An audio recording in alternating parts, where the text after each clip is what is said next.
and it's not possible for me to go there regular basis. So I'm enjoying the meeting and conversation and all these things on Zoom. On Zoom. Oh, that is wonderful. Let's see who else is in the call. So, Nina, can you put your location in the chat? Just type in your location in the chat. I always love to see where everybody's coming from. We've got Adele. Adele, where are you based? Yes. Hi, I'm in California. I don't know if you guys put the camera on, but I'm from California. Which part of California? Well, I'm in Modesto. I used to live in the Bay Area near San Francisco, and I moved out here a couple years ago. So I'm now in the desert. Wow. Yes. Where are you all from, or where's everybody? I am based in Wellington. So put your location in the chat. Okay. I'm in Wellington, New Zealand. Oh, lovely. This is awesome. Just meeting people from all over the world. Who else do we have on the call? We have, let me see the names. Charlotte. Charlotte, you emailed me a little bit earlier. You were very early. Well, I'm in Central America, so I'm in Texas. Okay. And I didn't see specific standard time. Yes. So I signed in 2 hours ago. Early bird catches the worm. Well, I'm glad you're in a few minutes early. Lovely to meet you. Nice to meet y'all. Fantastic. Then we have Will. Will, where are you based? Switch on your camera. It's just good to get a visual of everyone. And do type in your locations, people, in the chat. I love to see how far a reach you have. Hey, Will. Hi, I am from the beautiful British Columbia. Right there, fresh from the background. Oh, two of us from British Columbia. Wonderful. Yeah. Thank you. That is just awesome. It's nice when we can pop in a little bit early and kind of get to connect. It's going to be a very fast-paced presentation, lots of content. I have lots of information for you to take in. But we will try and factor in some time at the end where I do a Q&A and get to ask you more questions. So we have somebody else who's joined us, Dajami. I hope I pronounced your name right. Switch on your video, just say hi to everybody, let us know where you are, and we'll put in your location in the chat as well, please. Okay, will do. Thank you. And if the rest of you could mute yourselves, that way the person who's talking can come on screen. Dajami, am I pronouncing your name right? Yeah, you've switched off. You're muted. It's Jami. Hi. So how do I pronounce your name? Jami. Jami. Jami, where are you calling from? I'm in Vancouver, BC. Oh, wow. I've got a lot of Canadians on the call today. Yeah, and a few of us from BC. That is so insane. I know. It's interesting. It's very interesting. Well, welcome to the call. We've got about 4 minutes, so we'll give people a little bit of time. My son will be joining us. So I'm based in Wellington in New Zealand. My son lives in Auckland, and we're feeling really blessed to be in one of the countries that has now gone back to normal because we've got COVID-19 under control. Yeah, we are still getting a few infections, but they're coming in from New Zealanders coming back into the country. We had, I think, 21 deaths, 1,500 infected. And we've had no new infections for probably a week now. Wow. So fingers crossed it stays like that, but the infections are coming in from outside. There's no community infections here. How are you guys affected wherever you are? What is Canada like? I know California is not in a good place. I don't know. I'm going to move to New Zealand now. Come to New Zealand. How are things where you are Who wants to answer that? In BC. Yeah, in BC, what are things like in BC? Oh, go ahead. In Vancouver, it's pretty good. We stay away as much as possible. We try to put masks on when we're in public and transit. Yes. Though, of course, I mean, not everybody still does. But then you can tell that everybody that are going around in the neighborhood are not coughing or sneezing. So they know themselves that, their health is, kind of okay, and they're confident that they're not spreading germs. So we try to be more polite and kind to one another, understanding and being supportive. And especially in the summer, we try not to ruin anybody's summer by, letting people to go out, but maintaining social distancing.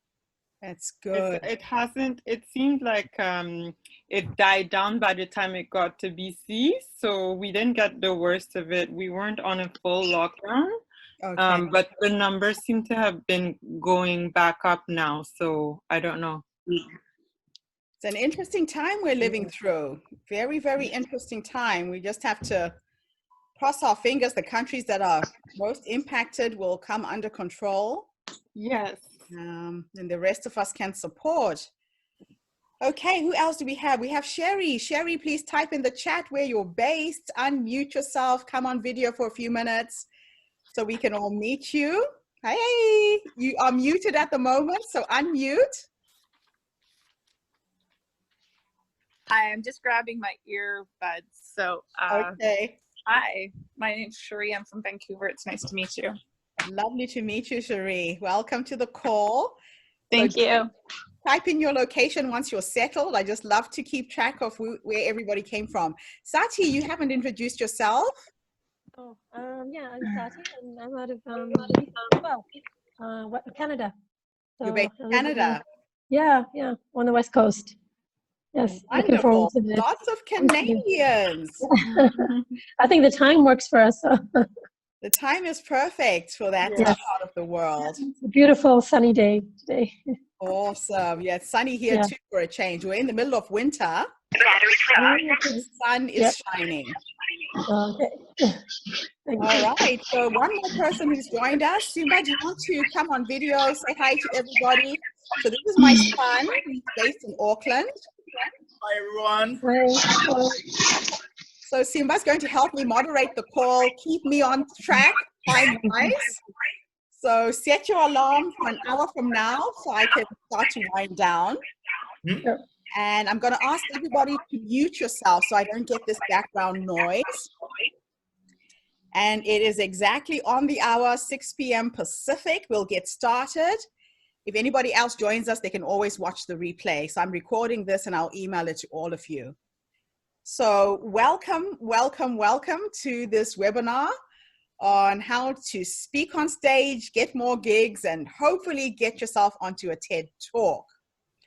So imagine a year from now, your annual income was your monthly income, and you had access to thought leaders, men and women that you never dreamed you'd have access to, and they're now on your mobile phone. And you look back and realize, why did you waste so much time doing things the way you were doing them instead of getting the status that you deserve?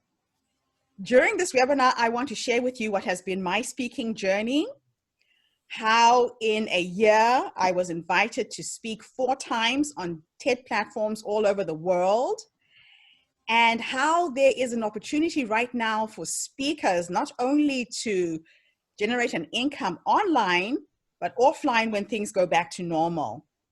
And I'm going to do everything in my power to inspire you, motivate you, persuade you, influence you to come on board on this crazy rocket ship that is literally taking the world by storm.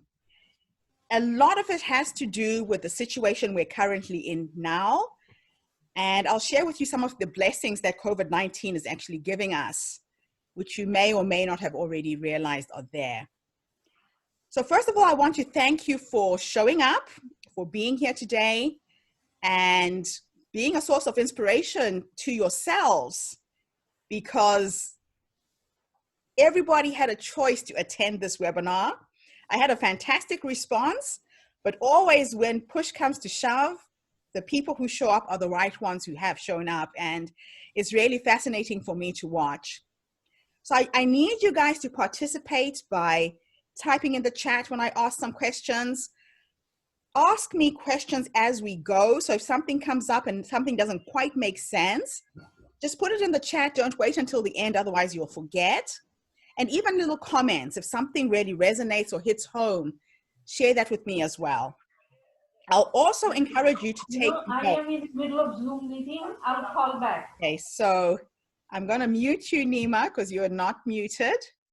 Okay, so I'm going to encourage you to take as many notes as possible, because sometimes when you take notes, it just reinforces the learning. And let's try and avoid any distractions, guys. If you have any dogs, cats, husbands, children, let's just dedicate the next 90 minutes so I can give you the most value. And if you do need to leave and go off and do something, that's fine. Maybe just switch off your video so it's not distraction to everybody else. And I will try and factor in a break so that you don't get too tired. I do have a lot of information that I want to share with you. So COVID-19, I'm going to share my screen every once in a while if I feel I've got something that's of value that you need to look at.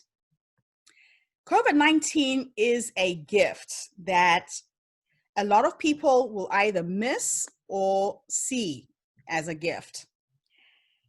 The word crisis in Mandarin Chinese is written with two symbols. One stands for danger, the other stands for opportunity. So what are the opportunities that COVID-19 is giving the world right now? For me, the biggest gift COVID-19 has given me back is the gift of time. I realize that a lot of people are seeking opportunities to learn something new online and to connect. And as a speaker, there is a lot that can be done using social media platforms like Facebook, like Instagram, like Twitter. Facebook is at an all-time low right now for marketing and advertising. And what I love about Facebook is that you can narrow down directly to the person you want to speak to. So you all responded to this call because I work with women predominantly, mostly women over the age of 50. And I'll be explaining to you a little bit later why. But as a speaker, whether you're speaking on a webinar, whether you're speaking at a conference, whether you're speaking on the TED platform, you need to decide who your target market is. The reason why people fail to get through to their audience is because they think their message is for everyone. There is a 33% rule to anything you will do in life, whether you're selling a product, whether you're selling a service. 33% of people will love your message. They will love you to bits. 33% of people will hate you. And 33% of people are indifferent. They just don't give a damn. So when you know who your target market is, when you start writing your presentation, your speech, there is a way that you can communicate directly to that person in the audience. Now, the TED platform has a tagline. I'm not sure if you all know what the tagline is, but the tagline is ideas worth spreading. So what is your idea worth spreading? What makes you different? Have you developed a business that you can teach other people to copy and emulate? Have you developed a movement like the Me Too movement and you want to enroll people to become on board as tribal members? What is unique about your idea? Because ideas appeal to certain people, some don't. If you are into climate change, you will have a passion for climate change. If you are into social justice, that will be your passion, but it's not everybody else's passion. So when you get on TED, your aim is to try and connect with your tribe, with the kind of people who are passionate about the things that you love, the message that you're trying to share. So if I go onto Facebook and I start marketing and advertising, I am very specific that I'm looking for women. My demographic is mostly women over the age of 50. But because Facebook and Instagram are the same company, my ads go out on Instagram, which is probably why I got a lot of you young people on this call. Can you type into the message where you saw my ad? Was it on Instagram or Facebook? It's always interesting to know how effective your marketing is as well. So the process I will take you through will show you how to share your story. If you've developed a process in business, it will show you how to share your process so you can teach. This is a webinar for change makers, people who want to change something in their environment. It's a webinar for visionaries, people who want to build a better future for their children. My passion is to work with tribal leaders, people who are trying to identify their tribe, people who think like them and want to grow their own tribes online and offline. I love working with social entrepreneurs. And those are people who make a difference by going into business and giving money to philanthropic ventures. And I'll share a little bit about my story and how I became a serial social entrepreneur, which then led me to be a speaker, which led me to be a TED speaker 3 times in a row. So why should you bother with your speaking career? If you are an impactful speaker, it can generate a residual income for you in a number of ways. One, you can write a book. A book is one piece of content that can be sold over and over and over again. And what's beautiful about having a book when you are a speaker is that you have something at the back of the room to sell every time you speak. The other thing about having a book is that you can repurpose your content. Your intellectual ideas can be repurposed. A book like a memoir can turn into a movie script. I'm actually working on my own feature film right now. A book can be turned into a board game. You can sell your book, your intellectual ideas in other languages. So I go to the Frankfurt Book Fair every year, and I help self-published authors sell their books in German and French and Italian. If you have created a speaker's platform, which I'll talk about a little bit later, you can get paid an average of 5,000 to 35,000 euro per language. So imagine one book could do that for you. I want to help show you how to create an impressive digital footprint all over the internet. And by that, I mean, what is your presence online and how are people finding you? So this is a little exercise I want you to just participate in right now. Type in the chat my name in Google and look for me on Google. Make sure that you have mistyped my name. So my name is not Gertrude, but Getrude. So I'm an African woman with a misspelled German name, and I'll explain a little bit about that later. But just type in Getrude Matshe in Google and just type in the chat how many references to my name you found so far. And then do the same thing in Google Images. And just tell me how many pictures you can see that are referenced to my name on Google. Please put that in the chat.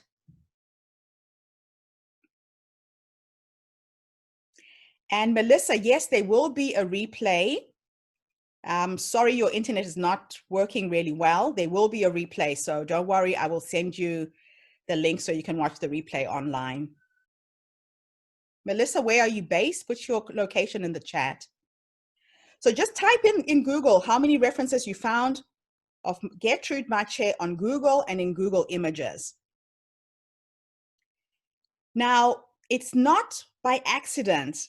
I have deliberately created a digital footprint online by making sure if I go and give a presentation somewhere, I give people my bio and I give people my photograph. A lot of people miss an opportunity to be visible online when they get opportunities to speak. So even if you are speaking and you're being interviewed at a radio station, a TV station, a podcast, you need to make sure that your bio is optimized with your name, it's optimized with your images. And to optimize your images on Google, simply means you need to rename the file name. So you know when you take a photograph on your phone, it automatically generates random numbers. Always rename your photos with your name before you share it with someone, because Google does not see images. Google can only see words. And that's why you're able to see so many photographs of Getrude Matshe. I've deliberately created a digital footprint online that really impresses TED event organizers when they Google my name. So that's number one. You have to be visible online. Okay. What else can you do when you have a speaking career? You need to find a better way of operating your speaking business so that you're not just generating money from one revenue stream. You don't want to be a one-horse pony. What do I mean by this? A lot of times when people are asked to speak, they have one subject matter that they speak about and they stick to it, which is great. But you have to be able to talk about your subject from different perspectives. So I talk about an African philosophy called Ubuntu. And all of my TED Talks are focused on Ubuntu. But what I've managed to do is to share this philosophy from different perspectives, from different angles. And I do it because every time I apply for a TED Talk, I pay attention to the theme of the conference. Every TED event has got a theme. So if you've been applying to TED events and you haven't been accepted, it's because you're presenting yourself without researching what the theme of that particular conference is about and tailoring your speech to meet the needs of that theme. It's not about you and your content. It's about the organization that's putting this event together. They're looking for speakers who tie into their theme. So that's another reason why people don't get invited to speak on TED. They're not pitching themselves the right way. Does that make sense? Okay. So those are just a few things, and I hope that these sound familiar and you've been wondering why you've been pitching yourself to TED and you're not getting invited to speak. It's just because you're not paying attention to what that particular TED event is looking for. So, would you like to be one of the people who gets on a TED platform? I want you to just type in the chat, what is your idea worth spreading? Have you really thought about it clearly? In one sentence, what is your idea worth spreading? All of you just participate and quickly type in the chat. And if you're not sure, just put, I'm not sure, so I can remember to go back to explaining how you can refine what your idea worth spreading really is. One says, my idea is empowerment. Thank you, Will. And is that empowerment of who? Is it women? Is it children? Is it teenagers? Is it men? Is it both? What age group? Melissa, your idea worth spreading is about starting within. Thank you for contributing. The more you participate, when I ask these questions, the clearer you're going to get by the end of this webinar. How to work with at-risk students. Thank you, Charlotte. Somebody says women, particularly parents. That's Will. Excellent. The clearer you get about who your avatar is, your ideal person in the audience you're speaking to, the easier it's going to be for you to craft your message, the easier it is to be for you to find the right TED Talk to pitch yourself. And that's the reason why I'm wanting you to get clear. Who are you speaking to? The clearer you are, the easier it's going to get. So we are in the middle of a social revolution right now, people, that is causing a disruption right across the globe, where you can literally create a paid speaking career overnight. I talked about my opportunities to present. My very first TED Talk came when I had written my first book, which is this little memoir. I wrote this book as a way to raise money, and it was a fundraiser. I self-published it. I wanted to support the orphaned children in my immediate family. So I'm from Zimbabwe originally. And when I moved to New Zealand, I had just come to New Zealand because of the AIDS pandemic. So this is my second pandemic. By the time I was 17, I started seeing family members dying of AIDS. My grandmother had 11 children. She had 34 grandchildren. 19 of my first cousins died of HIV-related diseases. There were 49 orphaned kids on my side of the family alone, another 40 on my ex-husband's side.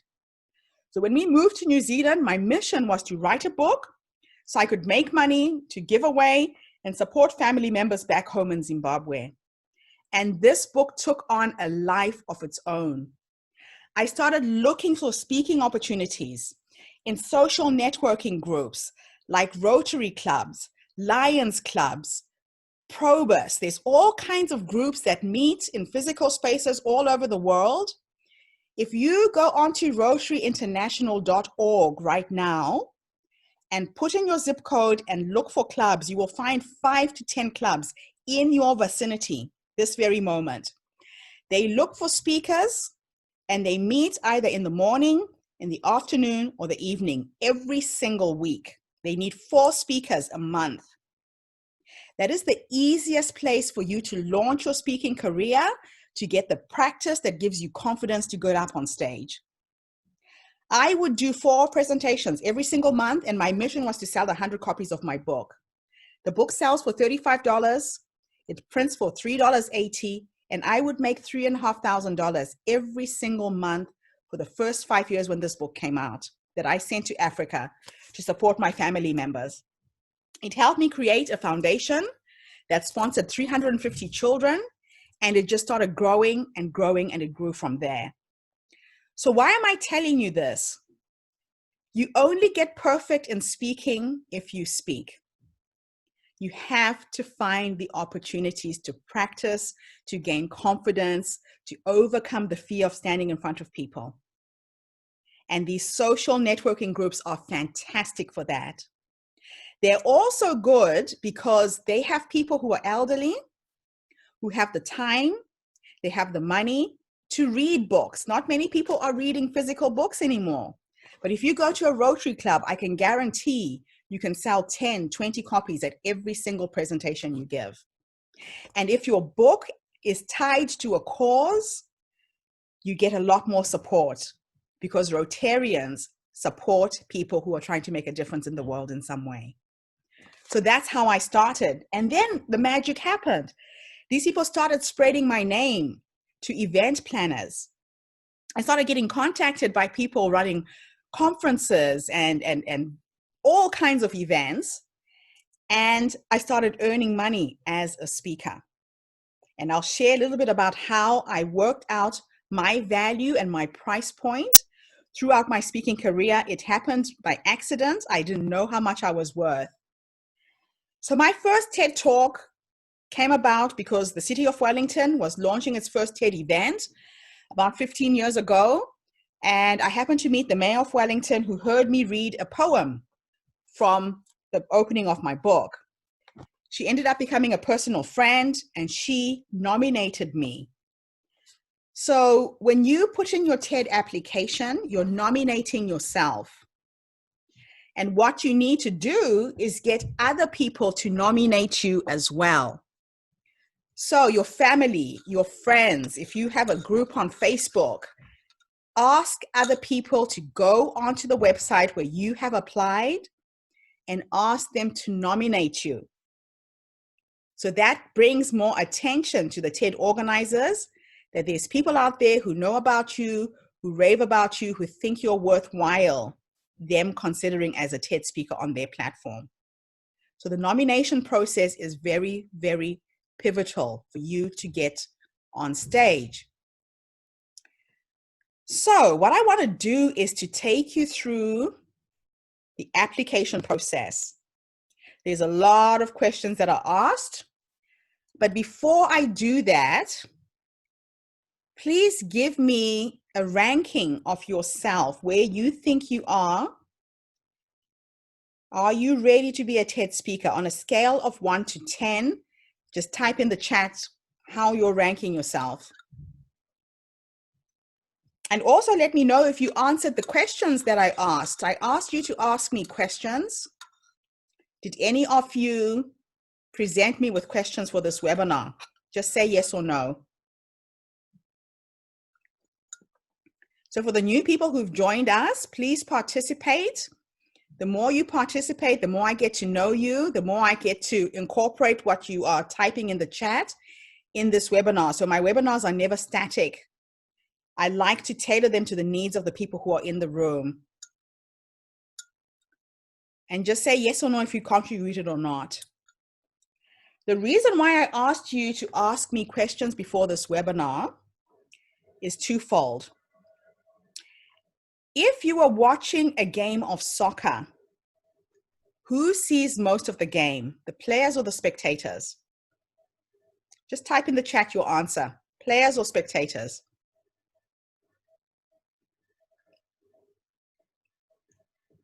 Adele thinks spectators, Sati says spectators. Keep going. Spectators will. Spectators, Tracy, thank you. Okay, so most of you think spectators. Does anybody think that it's the players? Anyone? Show of hands? No? Charlotte does. Charlotte is right.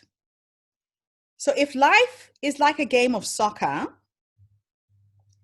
and you're watching the game, the person who sees the ball coming, kicks and scores is the player. And a lot of people play life's game watching it on the sidelines. They're not on the field. Now, the people who ask me questions will get the most out of this webinar, because what I've done is I've incorporated your questions into the webinar so you get the most value from this. So the next time you come on one of my webinars, just remember that. I do it deliberately so you can get the most of this experience. And it's about how you react to life when you see an opportunity and you grab it and you run with it. So some of you will do this webinar and you won't take any action after this. You won't even bother to go onto a TED website and apply. TED is going ahead with its conferences online right now. So don't think just because COVID-19 is happening, you don't have the opportunity. You do. I know TED organizers in New Zealand, we can meet in physical spaces now, but they're looking for international speakers to apply. So look at those countries that couldn't bring you in physically, who want a cosmopolitan group of speakers to participate. They will Zoom you into the conference. So don't limit yourself and think, I just have to apply in my area. Look outside. Look at conferences in countries like New Zealand who are looking for speakers right now, who want an international feel. So that's another opportunity people are going to miss out on. Don't be a spectator. Play the game. So we'll go through the application process. And as a bonus, if you stay until the end of this webinar, I will email you my TED application document. I did it once and I change it for every TED event on the specific questions that are relevant to the conference. But in the majority of it, it's static, it stays the same. So the TED application has got a number of questions. It will ask you your name, your date of birth. They want to know your online presence. They want the links to LinkedIn, Facebook, Instagram, Twitter, Pinterest, everywhere where you have a presence, share those links. But make sure that you're not giving them static links. If you're not active on Facebook, if you're not active on Instagram, they want to see that you're active. They want to see how you're engaging with people on those platforms. Does that make sense? So giving them a page on Facebook where you've never posted anything for the last 5 years is going to work against you. You have to show that you're active. That's number one. The next thing that they want to know is all of the links to your websites. They want to know what companies or organizations you're associated with. So if you don't own your own business, you might belong to a club, you might belong to Toastmasters, you might belong to a Rotary Club. Make sure you list every organization where you volunteered, where you've taken part in something. They also want to see your photographs. So I normally have my photos on a Google Drive. I don't give them one photograph. I give them several. The reason is when you are applying for TED, they say that you have 30 seconds to impress people. 30 seconds. And you have to give them a visual bite in terms of how you look, and you have to give them a sound bite. So as a TED speaker, how you look is very important. It's the first thing people see. And I'll talk a little bit about personal branding in this webinar so you get an idea of how you should be showing up in the world as a speaker when you really refine your personal branding. So giving them lots of photos shows them how you appear in the world. And they will look at that to see if it's going to fit in with the theme of the conference. So be aware of how you're presenting yourself visually as well as your spoken. The sound bite is the videos that you share with them. They will go on YouTube. They will go on Facebook. They want to hear you speaking before they even invite you to come and speak. So make sure every single time you give a presentation or a talk, you're curating all of your video content, people. It's very important to show that you're a serious speaker, and try and make sure that you are focused on your idea worth spreading. You're speaking about it in different locations. It could be different talks, but the common theme has to be the same. So that's just how you present yourself in terms of the information you give them, your speaking videos, your address, your phone number, your occupation, your bio. 250-word bio is probably the best, longest length I would give a TED organizer. Don't make it too long. It has to be short and to the point, because when they print their brochure or the program, they don't want a bio that's way too long. They ask about your proposed idea. So what is your idea worth spreading? When I email you this document, you'll see that this is based on a new concept that I'm working on right now. I want to try and tie COVID-19 into the Ubuntu philosophy. So when you present something that is topical, something that is current, that is happening in the world, it again heightens your chances of being invited to speak. So Ubuntu, the Ubuntu philosophy literally translated means I am because you are. It explains the condition of being human. It's a way of explaining humanity from an African perspective. And my grandmother used to say that the human race is like the human body. If you cut your finger and you start to bleed, your white blood cells will rush to that point to heal it. And that's how we should be responding to each other as human beings in the world. So I'm working on a presentation. I haven't found a catchy title yet, but imagine for a moment if we could solve the world's problems like our blood heals wounds. So if humanity is one, if we are an organism, what's happening in the United States and California is going to affect me here in New Zealand because we're connected. The whole world is connected by COVID-19. So I'm trying to craft a presentation that weaves in something that is topical, that is current, into my philosophy. Does that make sense? So you can find a way of positioning your idea worth spreading in whatever is trending in the world. It could be the Me Too movement. It could be Black Lives Matter. It could be COVID-19. So that's something you need to think about when you are pitching your idea worth spreading. Why does this idea matter to you, and why are you passionate about it? So for me, the Ubuntu philosophy is a way of living. It's a way of life. It's how I was brought up. It's an amazing philosophy where I grew up in a community where there was so much connection. People look you in the eye. You'll never bump into a stranger and they don't say hello. You'll never sit in a train or a bus stop and not talk to the person next to you. So Africans, that's just the way we are. It's just a way of being. And when I left Africa and I went to live in London for the first time, I lived in a society where people didn't look me in the eye and they looked straight through me like I didn't exist. I felt like I was disappearing.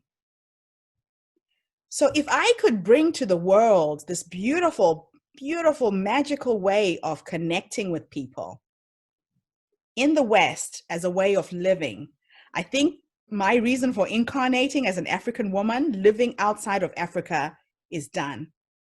So that's why I'm passionate about it. It's about connection. It's about empathy. It's about compassion. And that's what I teach. I now lecture in social anthropology in universities all over the world, and I do not have a PhD.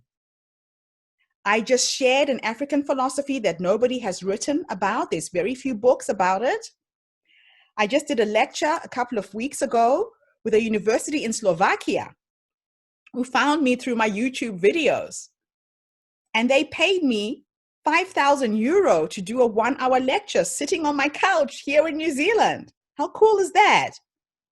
So my memoir, my personal story, transferred from just being an ordinary book to an academic text. And that's the power of writing down your ideas and your stories. So that's why I'm passionate about my philosophy. The next question they ask you is, how is this a new idea? And the honest truth is, it's not a new idea. It's an ancient African philosophy that I'm bringing to the mainstream. So what is unique about your idea? Why is it a new idea that people need to learn about? Have you thought about that? So get clear on how your idea is new, and if it's not new, justify it. What is the proposed title of your talk? Titles are important. It's like writing a book. Titles of speeches are very important because they need to be catchy, they need to be to the point, they need to have the keywords that describe what you are going to be speaking about. Or they can be so quirky and so different, they cause people to say, what is that about? People will be intrigued. There is a marketing genius, and if you've never heard of him, his name is Seth Godin. He wrote a book called The Purple Cow. Seth Godin is known, and I want you to Google him. Google all of his book titles. He uses what's called disruptive marketing, where he chooses the quirkiest titles that mean absolutely nothing that's related to the content, but it makes sense when he starts to speak or when you read the book. So The Purple Cow is a marketing book. It's all about standing out, about being unusual. And all of Seth Godin's books have got these weird, quirky titles, and he's known for that. So he's personally branded himself as being that guy that you know has got unusual book titles. You can do the same thing for your TED Talks. Packaging your idea with words that are so weird they don't make sense, but then the penny drops when people read the book, when people hear you speak. Make sense? So that again goes back to how you're going to brand your talks. Then they ask you to outline your talk.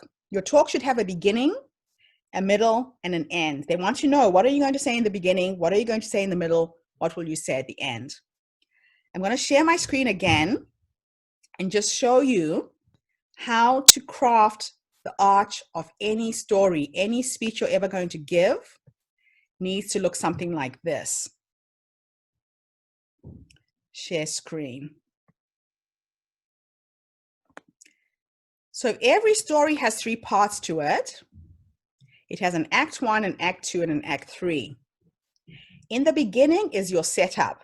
This is where you're saying to people, this is what my presentation is going to be about. In the middle is the most important part. This is your confrontation, the things that happen in your story, the ups and the downs, the ups and the downs. At the end is the resolution. And the resolution, I think, is probably the most crucial thing about any TED Talk, because the resolution is where you give people a call to action. You give them a process of steps to follow so they can implement your idea worth spreading. You give them something to take home that they can do immediately to spread your idea. So after this presentation, go online, find my 3 TED Talks. If you watch the first one, it's called Born on the Continent Ubuntu. I winged it. I had no idea what I was doing. I just went in and I told my life story. Then I got myself a coach, and he really got me to get clear what my idea was, how to articulate it. And I think that's probably my best TED Talk, because I called the presentation Ubuntu 2.0. So I played into the whole IT jargon, because a lot of people who Google Ubuntu find Linux software online. It is a piece of software. But what people don't realize is that the software was based on this African philosophy. So a lot of geeks go online, they are looking for Ubuntu, they find my Ubuntu 2.0 video, and then they realize that it is actually based on this philosophy. So I get a lot of IT people responding to my TED Talks. The other thing is, at the end of my speech, I gave people 3 things they can do when they go home. And in Ubuntu, we believe that it starts with your family. You have to focus on your family first. Then if you can do something in your community, then you can do something in the rest of the world. So I tie up that TED Talk with the way to install the Ubuntu operating system is to put your family first, your community next, and if you have something to spare, do something somewhere else in the world. And that's the resolution. So I've had people who started their own movements because they've heard about me. I've had people who've written books for philanthropic reasons, and they've now started their own foundations. I have people who started community gardens who are doing something in their communities. And people start writing back to me. I get 2 or 3 emails a week from all over the world because of my TED Talks. And the thing to remember about TED is that even if you're asked to speak in a room with 10 people, once your video gets online, you're now speaking to millions of people. And you want to make a video go online. The maximum length of a TED Talk is 18 minutes. Make sure that you time yourself. Do not go past 18 minutes. If it goes past 18, you don't get onto the TED platform. That's something else you need to be aware of. And remember, when you are speaking on a TED platform, that you need to factor in time for people's laughter, for people's pauses. So if you're planning a 15-minute talk, plan for 12 to factor in your audience's reaction so you don't run out of time. I want you to all go online and look for this TED Talk. Now, I live and breathe TED. I watch 1 TED Talk a day at a minimum, probably more than that, because I like to see how other people are doing it. I normally Google people who are philosophers. I like to see how they've crafted their titles, how they've presented their ideas. People who are successful leave clues. And I found this TED Talk. It's called The Secret Structure of Great Talks. It was put together by a researcher who researched the best presentations in the world, the best orators in the world. And there is a rhythm on how these people have done it. People like Martin Luther King, JFK, Nelson Mandela, Gandhi. There is a rhythm to all of the best talks in the world, the best orators. And the rhythm is they start with what is actually happening, and they take you up to the dream of what could be.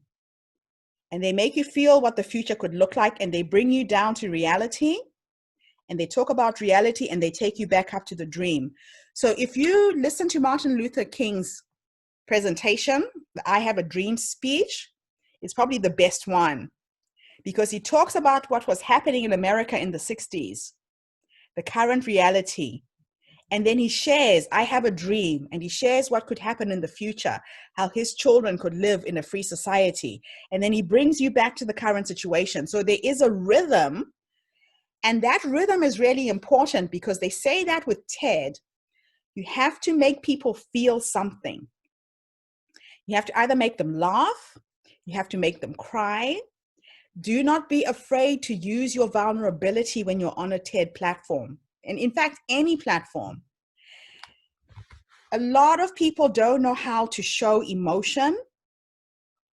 And unless people feel you, they will leave that audience, that TED event, with having not been changed.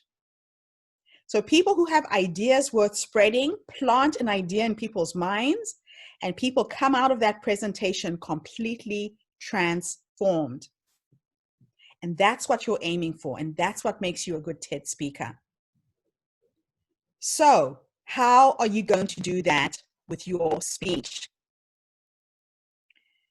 Now let's go back to understanding, let me finish the TED application first before we go on to your avatar. So when I coach people, I help you craft the 2-minute audition video. So TED asks you to send in a 2-minute speech.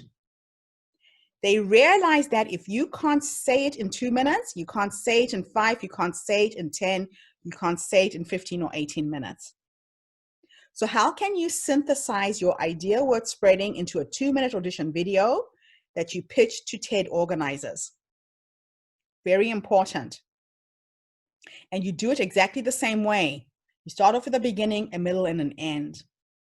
And you make sure that you articulate and synthesize it. And then it becomes your elevator speech.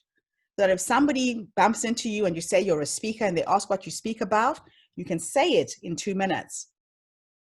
And then there's some TED organizations that are just looking for someone who can present for 5 minutes. So if you can craft your TED talk in 2, 5, 10, 15 minutes, you can literally pitch yourself to any TED event because you have that ability to synthesize your message into smaller chunks. So that's really important. They then say, what are the implications of your idea? Or in other words, what will or will not happen if people do not know about your idea? How will it impact the world? So I know that if I could get more people to be more empathetic, to be more compassionate, to be more connected, that's the reason why I speak. That's the reason why I share the Ubuntu philosophy. So what is it for you? What are the implications if nobody hears about you?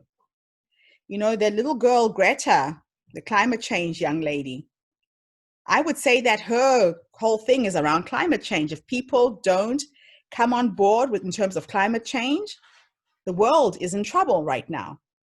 So what is it for you? What are the implications of people not finding out about you and your idea worth spreading? The next thing they ask is, how has this nominee impacted the world?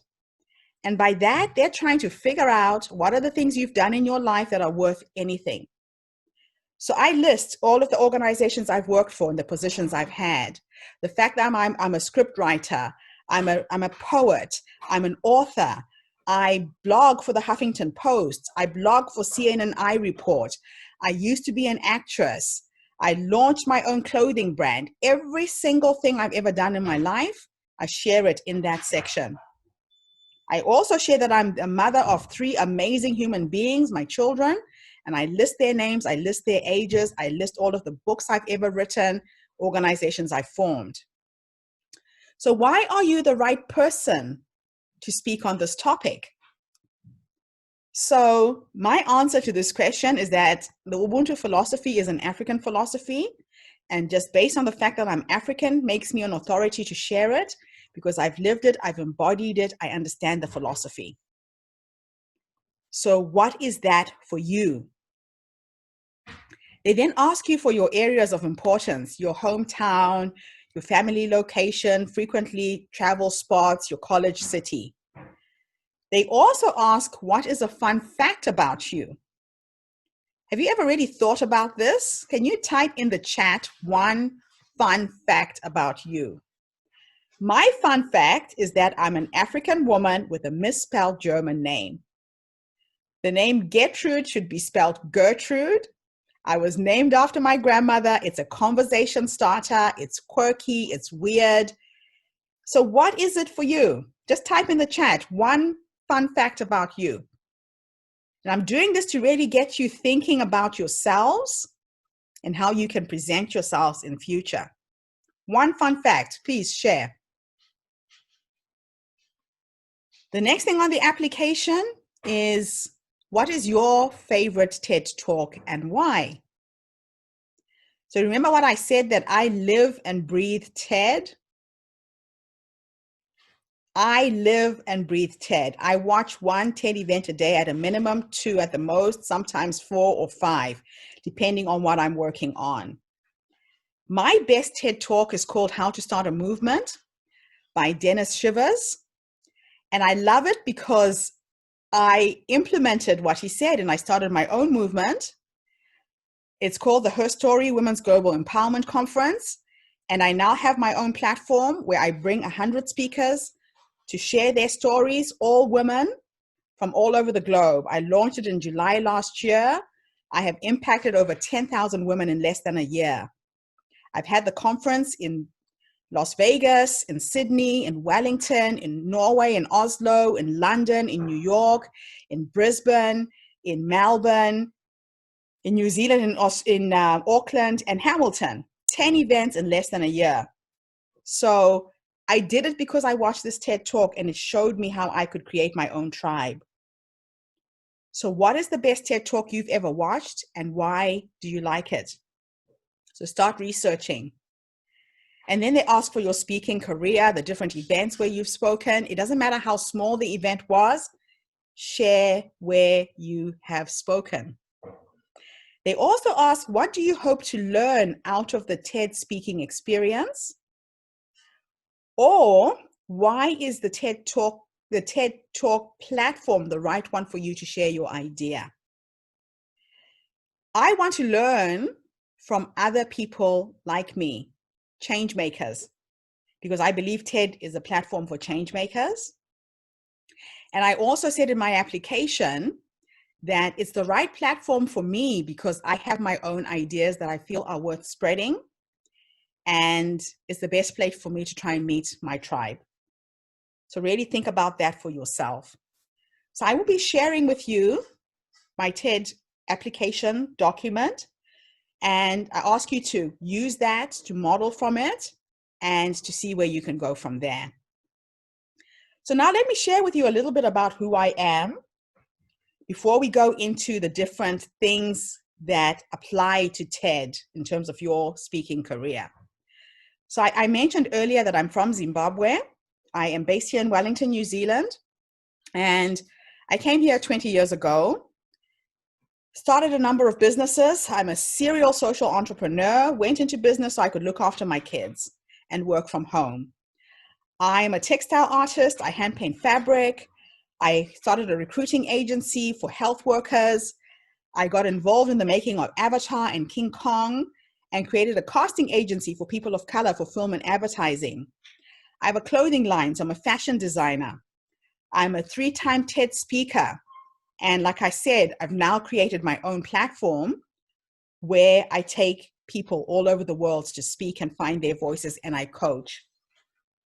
I'm also a philanthropic, serial social entrepreneur.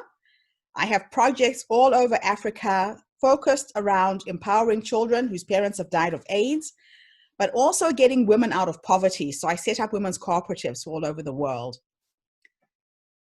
So who is my target market when I work and when I speak? And who is your target market? My target market are women over the age of 50. And I'll tell you why. I love working with women over the age of 50 because they're decisive. They have the stories. They have lived life. They know what they want. They either have gone through a separation, a divorce, they're widowed, they're going into retirement, they're at a crossroads, and they're trying to recreate their lives. And I help them create a new career as an entrepreneur, as a speaker, as an author. That's why I like working with them, because they're very clear in terms of where they want to go. And when I speak directly to that woman because I'm over 50 now. But when I took on this demographic, I was about 37. And I did it when I met my first client, who I helped with her branding, with her social media. I helped her create a speaking career.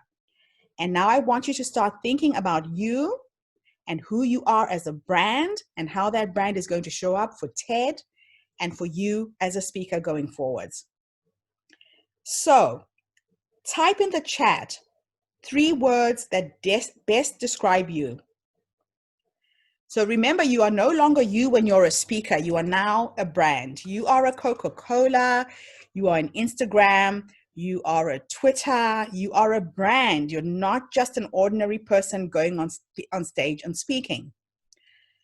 So my 3 words came out of a testimonial. So you could ask family, you could ask friends, but just type in chat what you actually think your words should be. My 3 words came from a client who said something like, Getrude is a vibrant bundle of African energy. The 3 words I pulled out was vibrant, and I show up as being vibrant first by the clothes that I wear. I wear bright colors. You can see my house is painted in oranges and in yellows. That's just who I am. I am very, very vibrant in how I present myself, the colors that I use.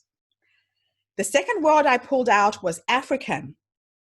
I decided I would show up as being African first. 1, because I can't run away from my beautiful chocolate brown color.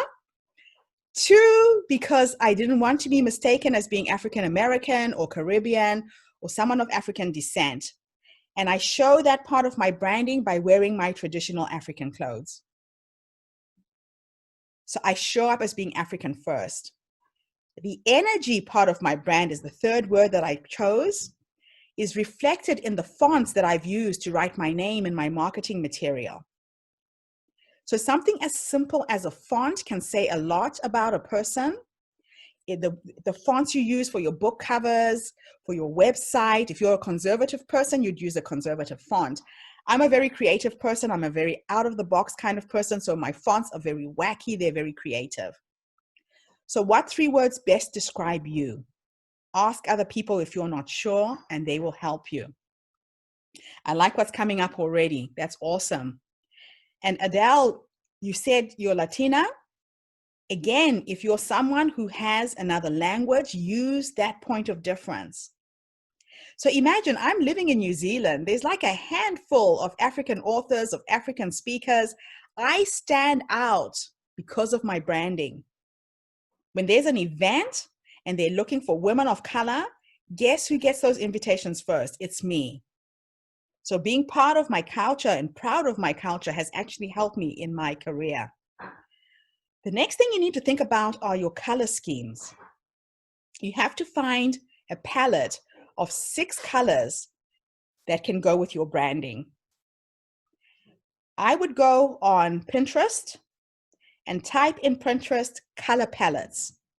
And the beautiful thing about Pinterest is that it's very visual, and they have these palettes of colors in groups of 6 that are complementary. If you go into Pinterest now and just type in color palettes, you'll see hundreds of colors that are put together that are complementary. And the best thing about doing it this way is because if you work with me and we're putting together your branding style guide, if you said to me, Getrude, I like red, yellow, pink, and green, I don't know what shade of red, yellow, pink, and green you want. I can't go in your head. But if you can show me visually the exact shade of pink you like, then we will deliver. And the same goes when we give that branding style guide to the website designer, to the people who design your brochures, your flyers, your banners for Facebook, Instagram, and Twitter, so that your social media presence or your brand identity online is very, very strong. You need what's called brand consistency. So if somebody sees you on Facebook and they see you on Instagram, they see you on Twitter, your branding is the same. They can't mistake that it's you. So branding is really important for any speaker, whether you're going to be on TED or not. Now let's just talk about how to deliver an effective presentation. Anyone can speak. The difference is going to be, are you able to connect with your audience? I became a really good speaker, again, by accident. I used to go to Toastmasters. I've done all the training. I come across really well technically. Until I went to Mexico one year, I was speaking in front of 3,000 people. And Spanish and my mother tongue, Shona, phonetically sound very similar. I can read Spanish like I'm speaking it. And I had a few things that had to be changed. So I started my presentation in Spanish. And from the venue, from the airport to the venue, my friend who was Spanish helped me just clean up a few things I was doing wrong. And I get up on stage in front of 3,000 people. I start to speak. And the PowerPoint and my computer failed. The technology failed. So if you're planning a TED Talk, make sure that you plan for the eventuality that you cannot use PowerPoint. In fact, most TED Talks won't let you use PowerPoint anymore. So I got up on stage and I closed my eyes and a voice in my head said, take off your shoes. And I took off my shoes. And ever since that day, I don't speak with any shoes on. I'm now the barefooted speaker. One, it's great because I feel really grounded. And it, again, makes me quirky and different. Who goes and gives a presentation barefoot? And please use this if you like, but it's the most beautiful way to deliver because something takes over when you don't have your shoes on. When you've got your heels, you're so busy trying to balance and be perfect. And if you're barefooted, it's like walking on grass. So I now speak without my shoes on. But I remember after that presentation, people coming up to me after the speech and saying, you are amazing. Please write down a quote of something you said. And I could not remember a word of what I said. I had to watch the video afterwards. Something took over. And what I know is that I got out of my head and went into my heart. And that's when I started heart coaching. And I started coaching people on how to speak from the heart so you can really have that heart connection. I remember there was a man who was in the audience who came up to me afterwards and he said, Getrude, I never cry when I come and listen to anything. You move me to tears, he said. He said, do you mind if I hug you? And he put his arms around me and there was an electric charge. I zapped him, almost like static. And this guy was very hairy chested and his shirt kind of blew up like this because all of his chest hairs were standing up. His arm hairs were standing up. It was the creepiest thing I've ever experienced. And he said, you channel when you speak. And I'm like, no, I don't do that. He said, go onto the Heart Institute's website. You are powerful at speaking from your heart. And so I did this, and I recommend that you go onto the Heart Institute's website and learn how to communicate using your heart. And this is what I learned. The human heart has a magnetic field that spans the length of your arms. We are pulsating a vibration that goes out that people pick up, whether you open your mouth or not. And when you learn to use that to communicate and dip down from your head into your heart, something amazing takes over. The way you string your words together. I couldn't articulate the way I articulate when I'm speaking from the heart if I was to write a speech down and memorize it. So please, whatever you do, go onto the Heart Institute, watch some of their free videos online. It really shows you a powerful way of being in terms of getting that heart connection with people. And that's part of what I do when I coach people to speak, is how do you get out of your head and into your heart and deliver authentically. Thank you, Simba. I can see that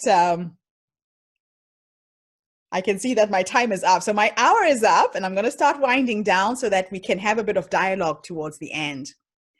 Now, so speaking from the heart, my program shows you how to find the events and opportunities, TED, and the events that are offline. So I have a database of over 500 TED events right now that are looking for speakers.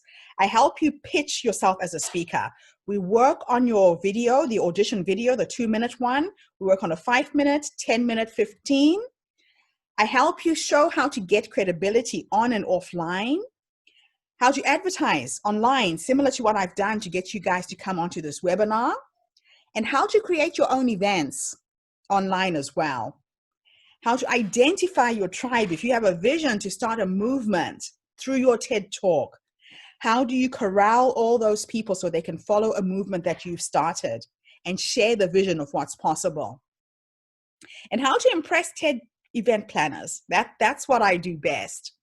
And for me, it's not about being technically perfect. It's about being emotionally perfect to present.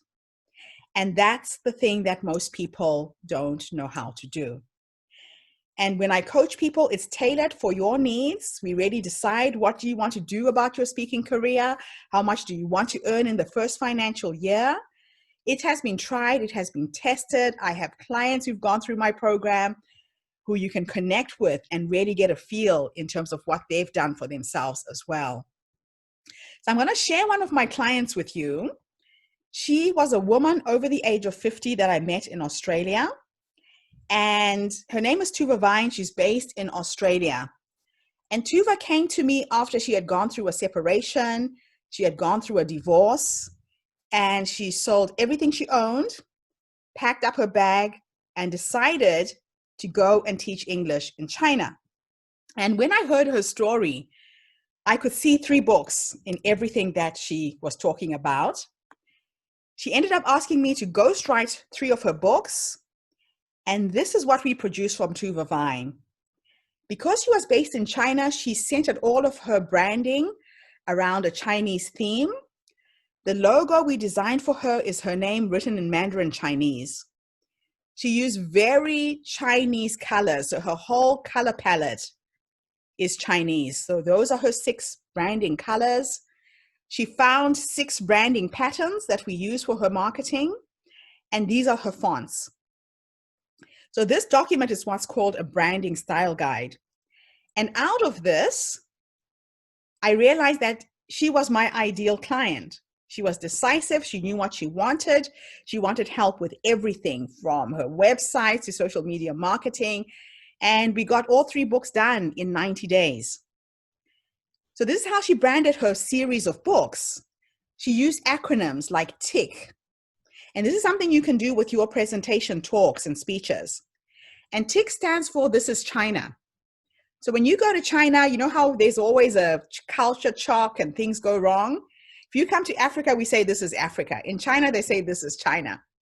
So she wrote a book about the first 10 years in China, the culture shock, the changes in culture that she experienced. Her next book is called MAD, M-A-D, and that stands for Making a Difference in China. After 10 years, Tuva started sponsoring little girls in orphanages, and she started a nonprofit, and she's been all over Southeast Asia, taking care of young girls in orphanages throughout China. The 3rd book turned into a coaching program that she now offers, and it's called GAP, Get a Purpose. And GAP can be used in 2 ways. You know how young people go on a gap year and they want to go somewhere overseas?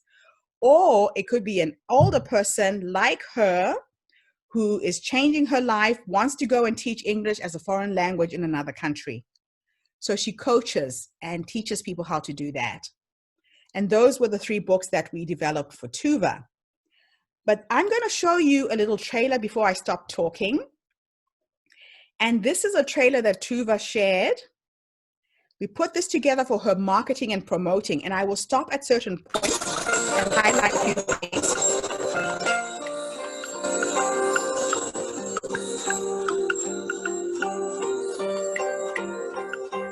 Have you ever dreamt of having great adventures, traveling to exotic places, and making a real difference in people's lives?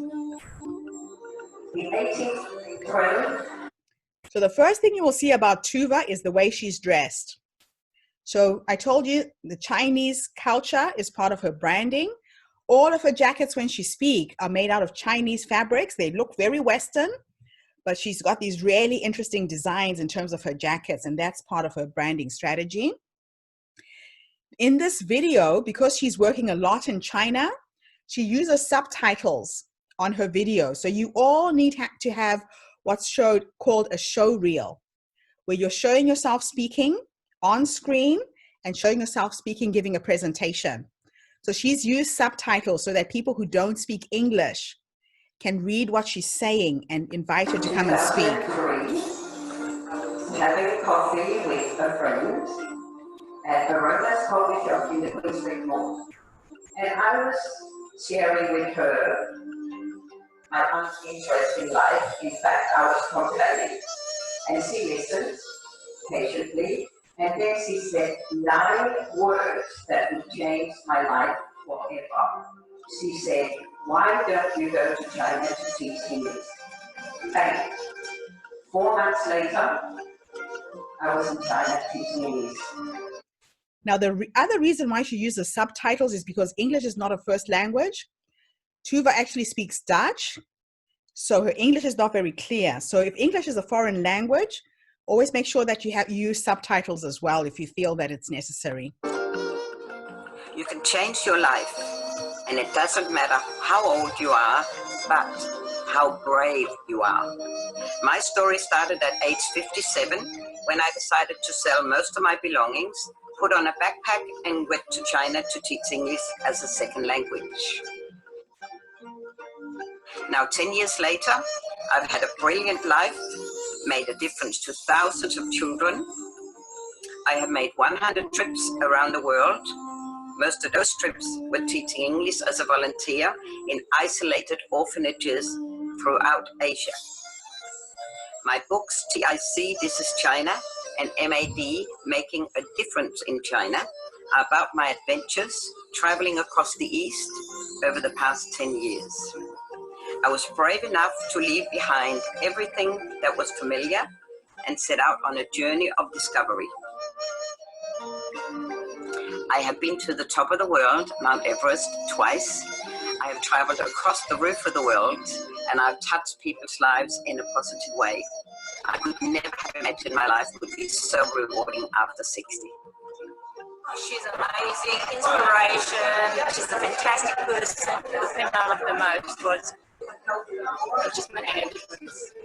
I thought it was great, and I could see how passionate she is about working with children and helping them. Well, everybody has a story, and Tovi is an example of the determination and will of women. And I say bravo to Tovi. She makes a lot of difference in people's lives. What she's doing in China is very admirable, and I have to say, she's an amazing woman. Her story is like, it's unbelievable. She's all inspiring. It's a message everybody should hear.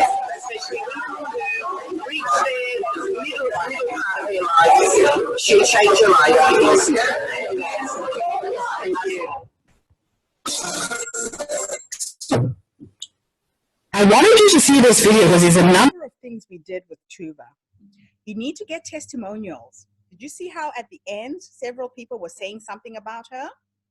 Every time you go and speak somewhere, go with a friend. If not, get the first person who's in the front seat, give them your phone, and ask them to record you speaking.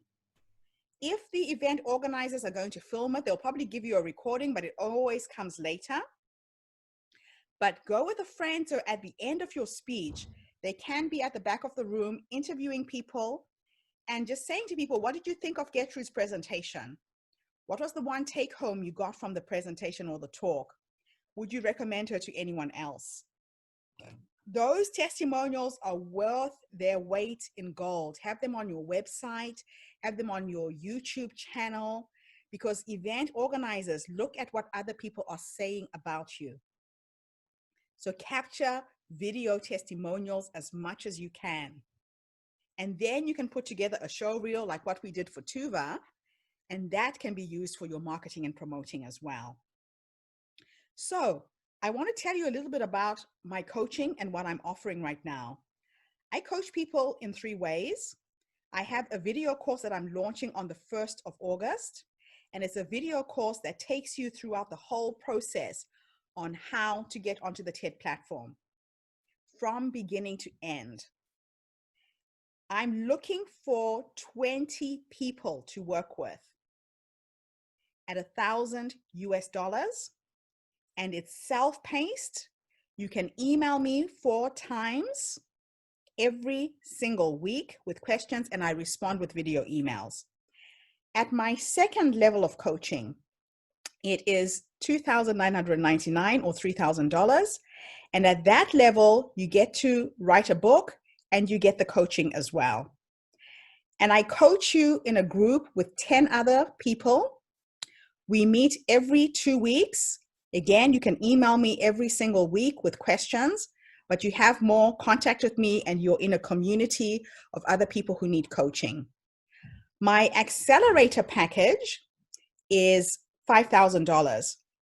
And at that level, I'm looking for that person who says to me, Getrude, in the next financial year, I want to make $100,000 a year. I want to make $200,000 a year. And we plan it, we map it out, we find the different things that you can do besides the speaking. So this webinar is an example of what you can do with your content to generate money as a speaker. In fact, I make more money with the webinars than I do going to an event and speaking as a speaker. The highest I've been paid is $25,000 an hour. And I got that fee by mistake. And I always share this story because, especially as women, we don't really know our value. So I was found online by the International Coaching Federation. They'd seen one of my TED Talks, got this email saying, we need a guest speaker. Are you available on these dates? And I hadn't spoken in the US professionally before. The highest I'd been paid in New Zealand was $5,000 an hour. In Australia, it was $15,000. And I remember calling my dad and saying, Dad, I have no idea how much to charge them. And my father said, the fact that they've called you all the way from the US means you've made an impression on someone online. He said, think of a number, close your eyes, ask for what you want. And I thought, okay, maybe $15,000 an hour would be really nice. So I called them up and I said $15,000 an hour. They said, fantastic, send us your contract. Now, when I get booked, they pay me 50% as a deposit, 50% when I've done the job.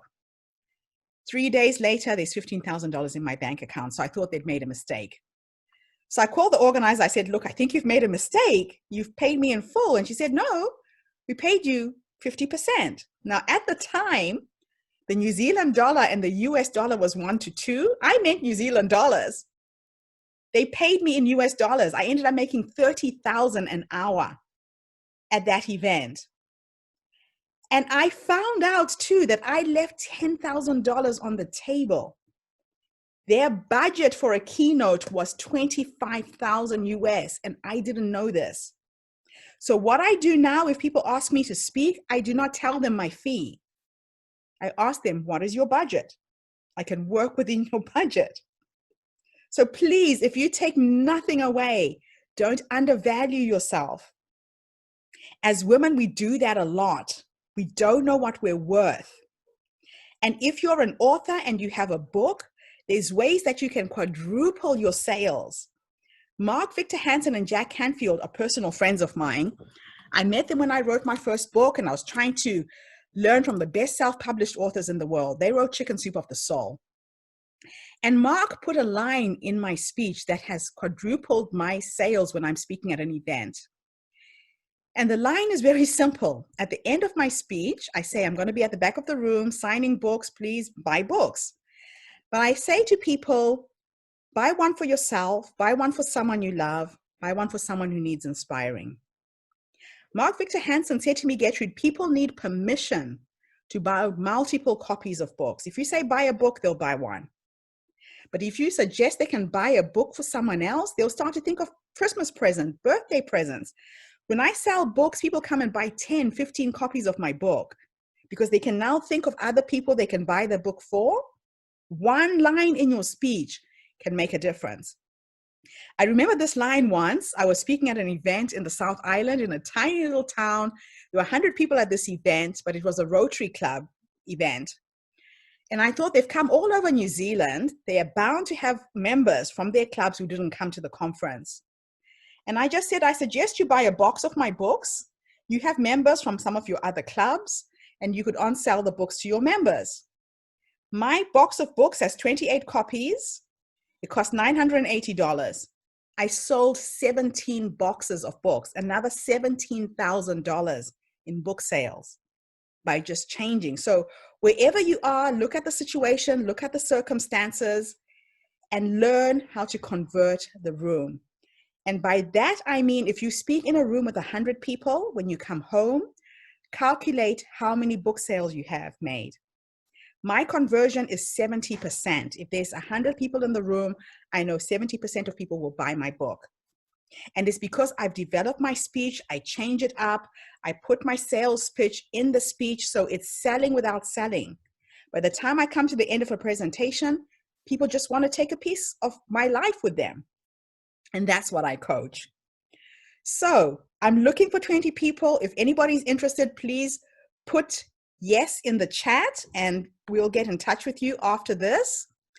And now it's your chance to unmute and let's just have a conversation. It could be a comment. It could be something you've experienced, something you want to know that I haven't covered before we say our goodbyes. So thank you, Lauren. I'll be in touch with you.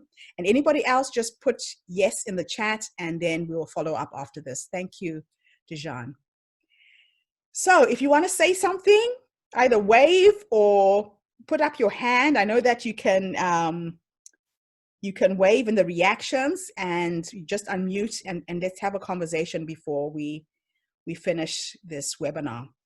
I hope it has been worth your while being on the call for a start. Okay. Anyone? Comments, observations?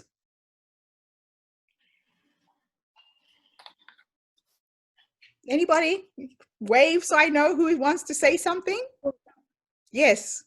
How long would you say you get people ready to be a speaker, especially those of us, like I haven't had much experience speaking professionally, like I've done, you know, things at school or things maybe for different organizations that I used to volunteer for, things like that, but it hasn't really been, I wouldn't really call myself a public speaker per se, So what I would do is I would have to assess you. If you have any videos that you have recorded while you're speaking, email me the links and I'll do an assessment and let you know. I've had people who've never spoken who within a month they're on the TED platform. What I find is that it depends on how passionate you really are about your subject. It's all up to the individual. If you're passionate and driven and you want somebody who can guide you step by step, I can do that for you. But my program is a 6-month program. 6 months, okay. 6 months, you can deliver results. Yes. Nina. Yes, hi. Thank you very much. It was very valuable presentation that you have. I really learned so much, all this little detail about how to be a good speaker. And at the moment, I will not be able to get into your program, but hoping in the future, I would like to get more training from you. And I speak a different situation, different subject, and I am passionate about what I talk about. And of course, now since I live on the island, I don't have that opportunity. But I never have spoken as a paid speaker, and also since being away from that speaking thing, I feel a little nervous how to start. And so I thought that it's probably, you know, will be good for me to learn. And I mean, yeah, I can create my own video and stuff, the message I want to get around. And definitely there is always a room for improvement. Thank you.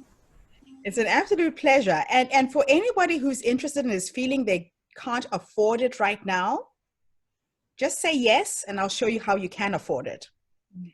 I've had people who've come on the call, and I know, you know, people are struggling financially. I've had people who've come on the call and they're just not sure how they could put together $1,000 or $5,000. But what I believe is that the money is always there if you are determined that you want to do something. And there's so many things that can be done online to generate money to be able to afford me. Because I would rather show you how to make the money to afford my services as part of the coaching.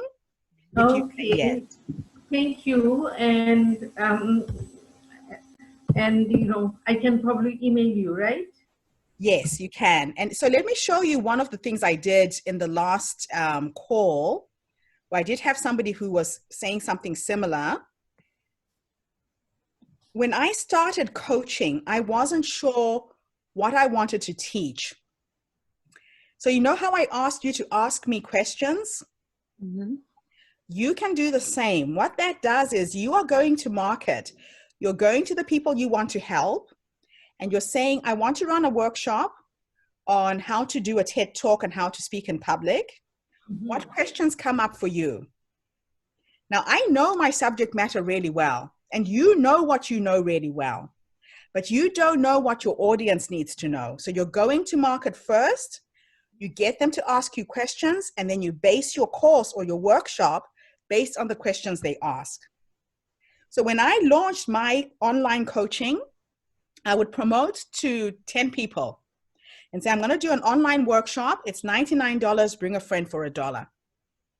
If 25 people do this, I've got 50 people on a call paying me $50 each. I've made $2,500 a day. So you know when I said that the money is always there? You just have to have something that you can teach, something that you can share. That's something that's of value to somebody else. And then I can show you how you can create a workshop, how you can create a book.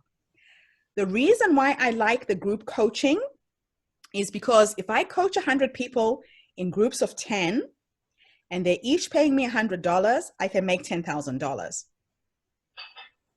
It's affordable for the people as well. It's not too expensive. I'm not exchanging my hours for dollars. So instead of doing one-on-one coaching with each person for an hour at $100 a month, I have them in a group of 10, which means I'm only selling 10 hours of my time a week. Does that make sense? And then my one-on-one coaching, it's $10,000. You're really paying for that premium. The other gift that I'm giving to all of my clients, the first 20 who come on board, is access to my coach. So Alex Mandosian is an American guy based in California who helped me create my recruiting business 15 years ago. I used to fly to California every month for his coaching. This man is worth his weight in gold. And as he is helping me build out my coaching business during COVID-19, my students can shadow me.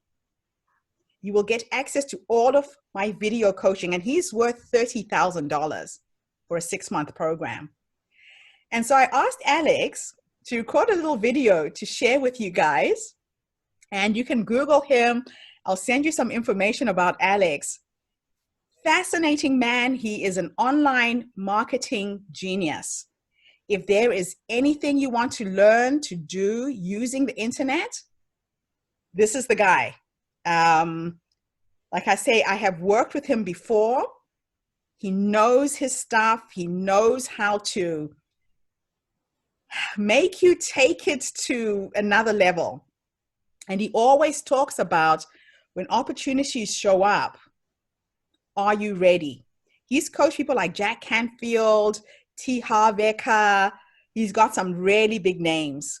So if you are interested and you don't have the money, just type in yes. I will book a scheduled call where for an hour we can brainstorm who you are, what are you bringing to the world, what is your TED Talk, and how I can help you. Does that make sense? So I thank you all for coming online. I know there was one person who couldn't quite hear. I think it was Melissa because of the sound, but I will email you the recording. I will email you my TED Talk application with all those questions. I will email you the transcript to today's webinar as well, so you have it in words. So you can just go with a highlighter and mark what you really took out of this. But let's stay connected. If you want to stay in my database, I do push out a lot of free content. just to keep people going, keep people motivated. But take advantage of COVID-19 because there is magical things happening with people who are able to coach and do things online right now. It is a phenomenal, phenomenal time. So thank you. I've seen all the yeses. I will send you an email. We'll schedule a call. But have a fantastic day. What's left of there? It's already Monday afternoon for us. I know it's in the evening for you guys, right? We have Sunday evening. Sunday evening. And I'll also send you a feedback form. Please give me some feedback. I always want to know how I can improve these events. But it was an absolute pleasure and an honor to meet you all. Thank you so much. Thank you. Thank you, guys. Bye. Bye-bye. Bye. Thank you. Bye.